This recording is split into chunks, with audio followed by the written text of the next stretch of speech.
దైవశక్తిని ఆశ్రయించే వారికి అసాధ్యమైనది ఏదీ ఉండదు.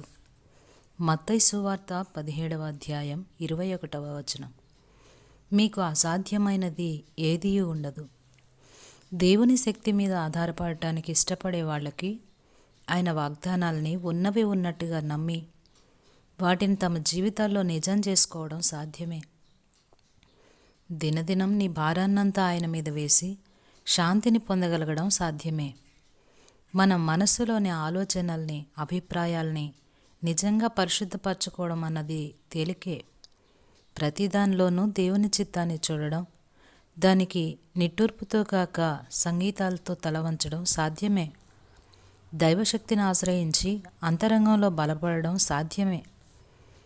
గతంలో మనకి బలహీనతల్ని కలిగించిన విషయాల్ని, పరిశుద్ధతతో తగ్గింపు స్వభావంతో ఉందామన్న మన పట్టుదలని వమ్ము చేసిన విషయాల్ని గుర్తించాలి.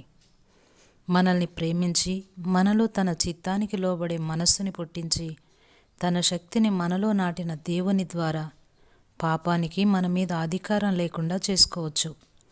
ఇవన్నీ దైవ సంబంధంగా జరగవలసినవి. ఎందుకంటే ఇవన్నీ దేవుని పనులు. వీటిని మనం నిజంగా అనుభవిస్తే ఆయన పాదాల దగ్గర మోకరించి ఇంకా ఇలాంటి విషయాలని గురించి తృష్ణగొంటాం. ప్రతి దినం, ప్రతి గంట, ప్రతి క్షణము క్రీస్తులో పరిశుద్ధాత్మ శక్తి ద్వారా దేవునితో నడవటం కంటే తక్కువైన అనుభవాన్ని కోరుకోం. మనకిష్టం వచ్చినంతగా దేవుణ్ణి మనం వాడుకోవచ్చు. తన ఖజానా తాళం చెవుల్ని క్రీస్తు మన చేతిలో పెట్టాడు. మనకిష్టం వచ్చినంత తీసుకోమన్నాడు. ఏదైనా బ్యాంకు ఇనప్పెట్టి తెరిచి ఒక మనిషిని నీ ఇష్టం వచ్చినంత తీసుకోమంటే అతను ₹1 మాత్రం తీసుకుని బయటికి వచ్చేస్తే అతను పేదవాడైనందున ఎవరిది తప్పు? దేవుని ఉచిత వరాలు ఈనాటి క్రైస్తవుల దగ్గర అంత తక్కువగా ఉంటున్నాయంటే ఎవరిది ఆ తప్పు?